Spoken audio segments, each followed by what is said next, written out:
হাজার হাজার বছর আগে একজন বয়স্ক দাদু মাটিতে একটা বীজ ফেলে দিলেন এবং মুহূর্তের মধ্যে মাটি থেকে একটি নারকেল গাছ উঠতে শুরু করলো। কিছু সময়ের মধ্যে গাছটি 100 ফুট লম্বা হয়ে গেল।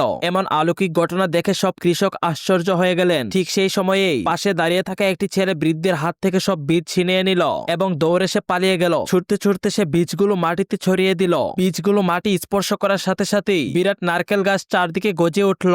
কিন্তু ভুলবশত ছেলেটিও একটি গাছের সাথে নিজেকে বড় করে ফেলে। সেই সব গাছের কারণে মরুভূমিতে কাঠের আর কোনো অভাব রইল না। এখন রাজার জন্য একটি বিশাল প্রাসাদ তৈরি করার জন্য প্রচুর কাঠ মজুদ ছিল, কিন্তু শ্রমিকদের খুব ভারী পাথর তুলতে বেশ কষ্ট হচ্ছিল।